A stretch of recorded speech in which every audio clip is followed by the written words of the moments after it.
The mind is its own place, and in itself can make a heaven of hell, a hell of heaven. John Molton. The world we live in is the world we choose to live in, whether consciously or unconsciously. If we choose bliss, that's what we get. If we choose misery, we get that too. As we learned in the last chapter, belief is the foundation of excellence. Our beliefs are specific, consistent organizational approaches to perception. They're the fundamental choices we make about how to perceive our lives and thus how to live them. They're how we turn on or turn off our brain. So the first step toward excellence is to find the beliefs that guide us toward the outcomes we want. The path to success consists of knowing your outcome, taking action, knowing what results you're getting, and having the flexibility to change until you're successful. The same is true of beliefs. You have to find the beliefs that support your outcome, the beliefs that get you where you want to go. If your beliefs don't do that, you have to throw them out and try something new. People are sometimes put off when I talk about the lies of success. Who wants to live by lies? But all I mean is that we don't know how the world really is. We don't know if the line is concave or convex. We don't know if our beliefs are true or false. What we can know, though, is if they work, if they support us, if they make our lives richer, if they make us better people, if they help us and help others. The word lies is used in this chapter as a consistent reminder that we do not know for certain exactly how things are. Once we know the line is concave, for example, we are no longer free to see it as convex. The word lie does not mean to be deceitful or dishonest, but rather is a useful way to remind us that no matter how much we believe in a concept, we should be open to other possibilities and continuous learning. I suggest you look at these 7 beliefs and decide whether they're useful for you. I found them time and again in successful people I have modeled. To model excellence, we have to start with the belief systems of excellence. I found that these 7 beliefs have empowered people to use more, do more, take greater action, and produce greater results. I'm not saying they're the only useful beliefs of success. They are a start. They've worked for others, and I'd like you to see if they can work for you. Belief number 1, everything happens for a reason and a purpose, and it serves us. Remember the story of W. Mitchell. What was the central belief that helped him overcome adversity? He decided to take what happened to him and make it work for him in whatever way he could. In the same way, all successful people have the uncanny ability to focus on what is possible in a situation, what positive results could come from it. No matter how much negative feedback they get from their environment, they think in terms of possibilities. They think that everything happens for a reason, and it serves them. They believe that every adversity contains the seed of an equivalent or greater benefit. I can guarantee you that people who produce outstanding results think this way. Think about it in your own life. There are an infinite number of ways to react to any situation. Let's say your business fails to get a contract you had counted on, one that you were certain you deserved. Some of us would be hurt and frustrated. We might sit home and mope or go out and get drunk. Some of us would be mad. We might blame the company that awarded the contract, figuring they were a bunch of ignorant individuals. Or we might blame our own people for ruining a sure thing. All of that might allow us to let off some steam, but it doesn't help us. It doesn't bring us any closer to our desired outcome. It takes a lot of discipline to be able to retrace your steps, learn painful lessons, mend fences, and take a good look at new possibilities.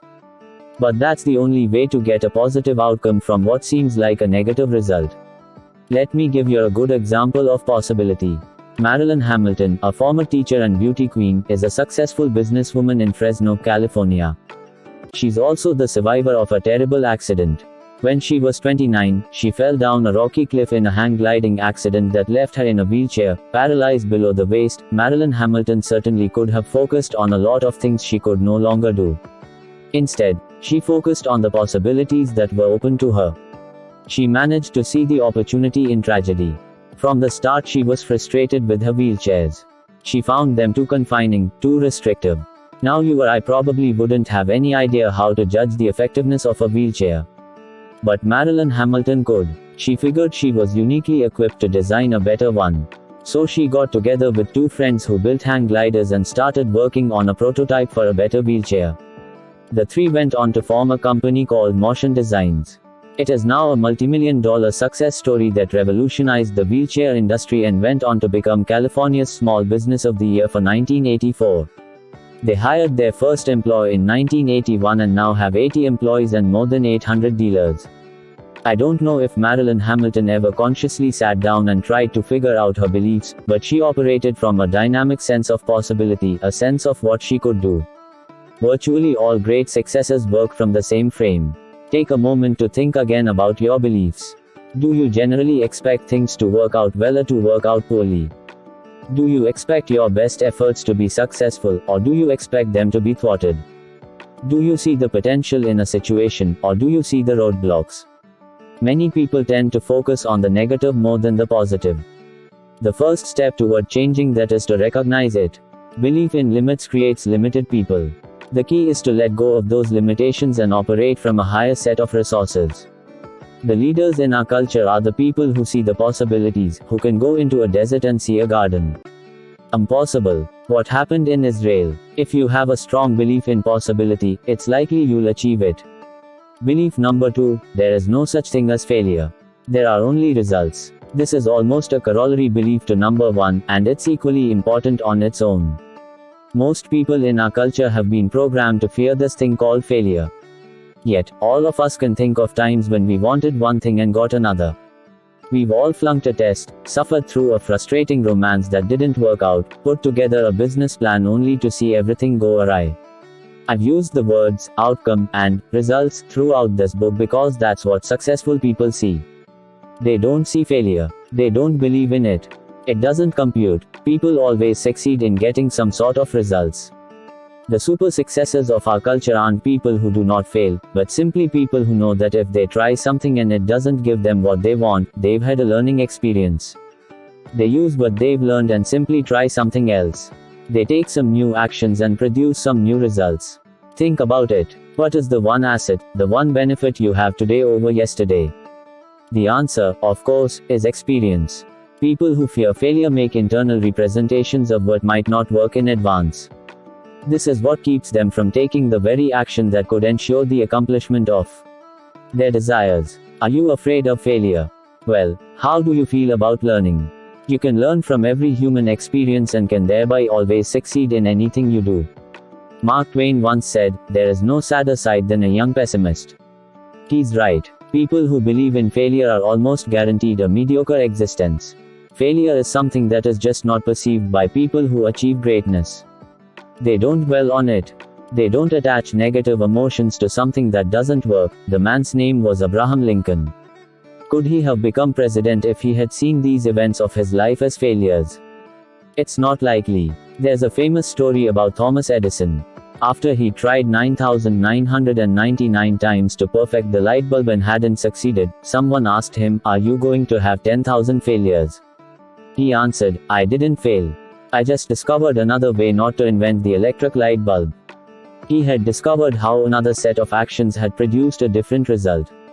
Our doubts are traitors, and make us lose the good we oft might win, by fearing to attempt. William Shakespeare. Winners, leaders, masters, people with personal power, all understand that if you try something and do not get the outcome you want, it's simply feedback. You use that information to make finer distinctions about what you need to do to produce the results you desire. Buckminster Fuller once wrote, "Whatever humans have learned had to be learned as a consequence only of trial and error experience." Humans have learned only through mistakes. Sometimes we learn from our mistakes, sometimes from the mistakes of others. Take a minute to reflect on the 5 greatest so-called failures in your life. What did you learn from those experiences? Chances are they were some of the most valuable lessons you've learned in your life. Fuller uses the metaphor of a ship's rudder. He says when the rudder of a ship is angled to one side or another, the ship tends to keep rotating beyond the helmsman's intention.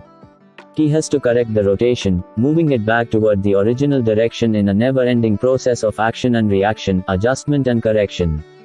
Picture that in your mind, a helmsman on a quiet sea, gently guiding his boat toward its destination by coping with thousands of inevitable deviations from its course. It's a lovely image, and it's a wonderful model for the process of living successfully. But most of us don't think that way. Every error, every mistake, tends to take on emotional baggage. It's a failure. It reflects badly on us. For example, many people get down on themselves because they're overweight. Their attitude about being overweight doesn't change anything. Instead, they could embrace the fact that they've been successful in producing a result called excess fat and that now they're going to produce a new result called being thin. They would produce this new result by producing new actions. If you're not sure what actions to take to produce this result, take special note of chapter 10, or model someone who has produced the result called being thin. Find out what specific action that person produces mentally and physically to consistently remain thin. Produce the same actions, and you will produce the same results. As long as you regard your excess weight as a failure, you'll be immobilized. However, the minute you change it to a result you produced, therefore one you can change now, then your success is assured. Belief in failure is a way of poisoning the mind. When we store negative emotions, we affect our physiology, our thinking process, and our state. One of the greatest limitations for most people is their fear of failure.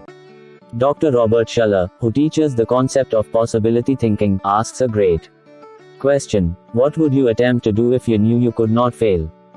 Think about it. How would you answer that? If you really believed you could not fail, you might take a whole new set of actions and produce powerful new desirable results. Wouldn't you be better off trying them? Isn't that the only way to grow? So I suggest you start realizing right now that there's no such thing as failure. There are only results. You always produce a result.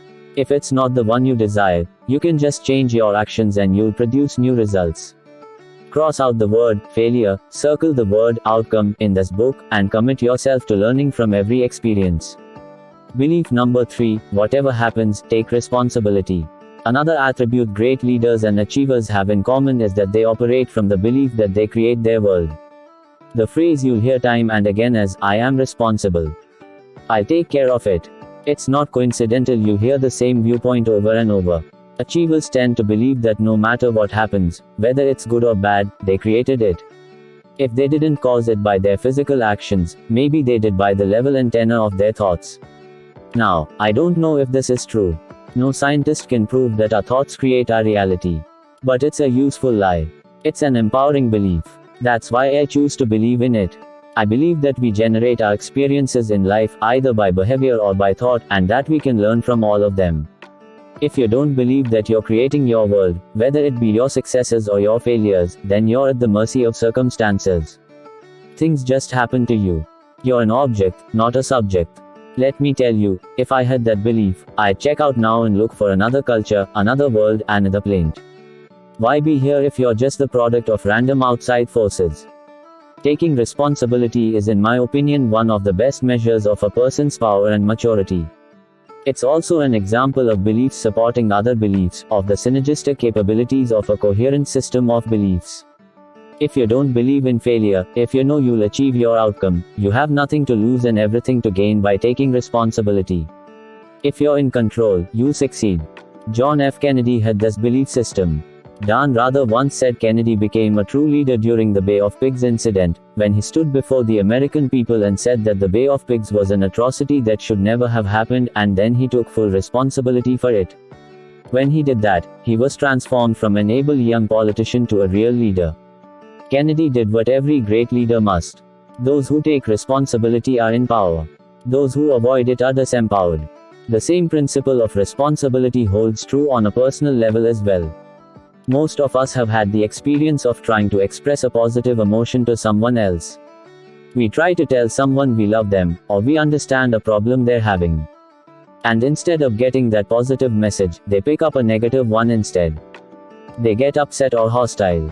Often our tendency is to get upset right back, to blame them, to hold them responsible for whatever ill will is generated. That's the easy way out, but not always the wisest. The fact is, your communication may have been the trigger. You can still produce the communication result you desire if you remember your outcome, that is, the behavior you want to create. It's up to you to change your behavior, your tone of voice, your facial expressions, and so on. We say that the meaning of communication is the response you get. By changing your actions, you can change your communication. By retaining responsibility, you retain the power to change the result you produce. Belief number 4, it's not necessary to understand everything to be able to use everything. Many successful people live by another useful belief. They don't believe they have to know everything about something in order to use it. They know how to use what's essential without feeling a need to get bogged down in every detail of it. If you study people who are in power, you'll find they have a working knowledge about a lot of things but often have little mastery of each and every detail of their enterprise. We talked in the first chapter about how modeling can save people for irreplaceable resources time. By observing successful people to discover what specific actions they create to produce results, we are able to duplicate their actions, and thus their results, in much less time. Time is one of the things no one can create for you. But achievers invariably manage to be time misers. They exact the essence from a situation, take out what they need, and don't dwell on the rest. Of course, if they're intrigued by something, if they want to understand how a motor works or how a product is manufactured, they take the extra time to learn. But they're always aware of how much they need. They always know what's essential and what's not. I'll bet that if I asked you to explain how electricity works, you would come up with something between a blank and a sketchy answer. But you're still happy to flick the switch and turn on the lights. I doubt that many of you are sitting at home right now reading this book by candlelight. Successful people are especially good at making distinctions between what is necessary for them to understand and what is not. In order to effectively use the information in this book, in order to effectively use all that you are in this life, you should discover that there's a balance between use and knowledge. You can spend all your time studying the roots, or you can learn to pick the fruit. Successful people aren't necessarily the ones with the most information, the most knowledge. There were probably plenty of scientists and engineers at Stanford and Caltech who knew more about computer circuitry than Steve Jobs or Steve Wozniak, but they were some of the most effective at using what they had. They were the ones who got results. Belief number 5, people are your greatest resource. Individuals of excellence, that is, people who produce outstanding results, almost universally have a tremendous sense of respect and appreciation for people. They have a sense of team, a sense of common purpose and unity. If there's any insight at the heart of the new generation of business books like Innovation and Entrepreneurship, In Search of Excellence, or The 1-Minute Manager, it's that there's no long-lasting success without rapport among people, that the way to succeed is to form a successful team that's working together. We've all seen reports on Japanese factories, where workers and management eat in the same cafeteria and where both have input into evaluating performance. Their success reflects the wonders that can be achieved when we respect people rather than trying to manipulate them. When Thomas J. Peters and Robert H. Waterman Jr., authors of In Search of Excellence, distilled the factors that made companies great, one of the key things they found was a passionate attention to people. There was hardly a more pervasive theme in excellent companies than respect for the individual, they wrote. The companies that succeeded were the ones that treated people with respect and with dignity, the companies that viewed their employees as partners, not as tools. They note that in one study, 18 out of 20 Hewlett-Packard executives interviewed said the company's success depended on HP's people-oriented philosophy. HP isn't a retailer dealing with the public or a service company dependent on goodwill. It's dealing at the most complex frontiers of modern technology. But even there, it's clear that dealing effectively with people is seen as the preeminent challenge. Like many of the beliefs listed here, this one is easier to glibly mouth than to actually adopt. It's easy to pay lip service to the idea of treating people, whether in your family or your business, with respect. It's not always so easy to do it. As you read this book, keep in mind an image of a helmsman readjusting his ship's path as it moves toward its destination. It's the same with life. We have to constantly remain alert, readjust our behavior, and recalibrate our actions to make sure we are going where we want to go. To say you treat people with respect and to do it are not the same thing. Those who succeed are the most effective in saying to others, how can we do this better? How can we fix this? How can we produce greater results? They know that one man alone, no matter how brilliant, will find it very difficult to match the collaborative talents of an effective team. Belief number 6, work is play. Do you know any person who has achieved massive success by doing what he hates? I don't. One of the keys to success is making a successful marriage between what you do and what you love. Pablo Picasso once said, "When I work, I relax, doing nothing or entertaining visitors makes me tired." Maybe we don't paint as well as Picasso, but we can all do our best to find work that invigorates and excites us. And we can bring to whatever we do at work many of the aspects of what we do at play.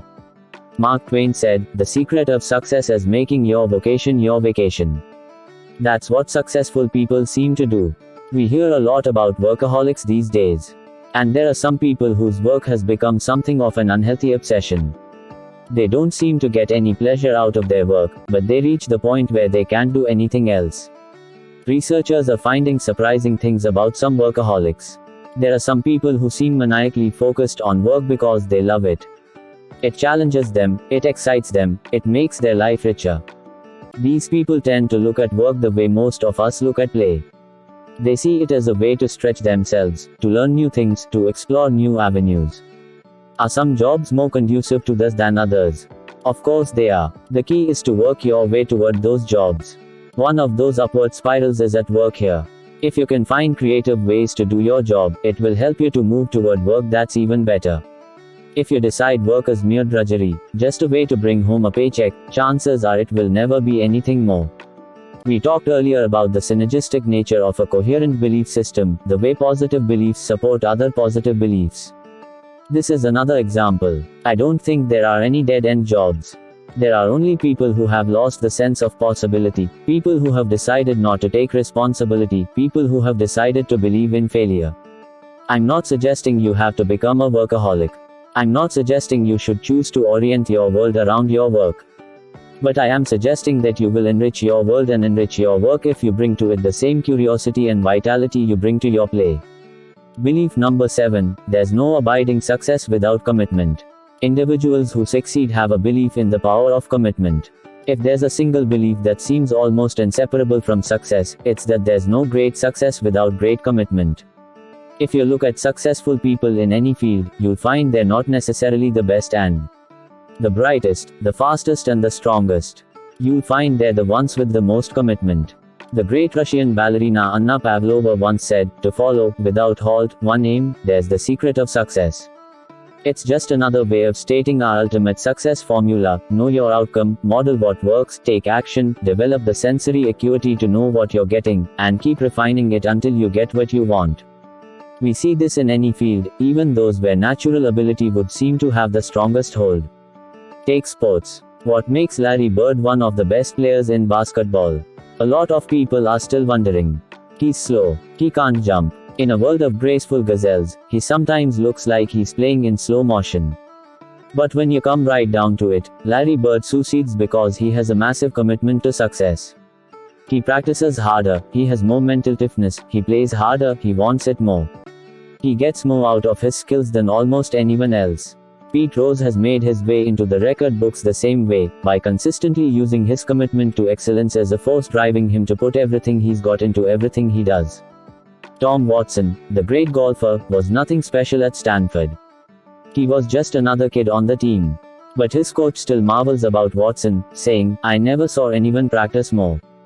The difference in pure physical skills between athletes seldom tells you anything. It's the quality of commitment that separates good from great. Commitment is an important component of success in any field. Before he hit the big time, Dan Rather was a legend as the hardest working television newsman in Houston. They still talk about the time he did a spot hanging onto a tree as a hurricane roared toward the Texas coast. I heard someone talking about Michael Jackson the other day, saying that Jackson was an overnight wonder. Overnight wonder. Does Michael Jackson have great talent? Sure he does. And he's been working at it since he was 5 years old. He's been entertaining since then, practicing his singing, perfecting his dancing, writing his songs. Sure he had some natural talent. He was also brought up in an environment that supported him, he developed belief systems that nurtured him, he had many successful models available to him, he had a family that guided him. Yet the bottom line was that he was willing to pay the price. I like to use the term WIT, whatever it takes. Successful people are willing to do whatever it takes to succeed, asterisk. That, as much as anything else, is what separates them from the pack. Are there other beliefs that foster excellence? Sure there are. When you think of them, so much the better. Throughout this book, you should be aware of additional distinctions or insights that you can add. Remember, success leaves clues. Study those who succeed. Find out about the key beliefs they hold that enhance their ability to take effective action consistently and produce outstanding results. These 7 beliefs have done wonders for others before you, and I believe they can do wonders for you if you can commit yourself to them consistently. I can almost hear some of you thinking, well, that's a big if. What if you have beliefs that don't support you? What if your beliefs are negative, not positive? How do we change beliefs? You've already taken the first step, awareness. You know what you want. The second step is action, learning to control your internal representations and beliefs, learning how to run your brain. So far we've begun to put together the pieces that I believe lead to excellence. We started with the idea that information is the commodity of kings, that master communicators are those who know what they want and who take effective actions, varying their behavior until they achieve their outcomes. In Chapter 2, we learned that the pathway to excellence is through modeling. If you can find people who have created massive success, you can model the specific actions they consistently take that produce results, their beliefs, mental syntax, and physiology, so you can produce similar results in a shorter learning time. In Chapter 3, we talked about the power of state. We've seen how powerful, resourceful, and effective behavior can affect the neurophysiological state. In Chapter 4, we learned about the nature of belief, how empowering beliefs unlock the door to excellence.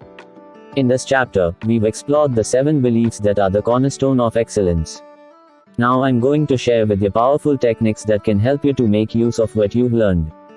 It's time to learn.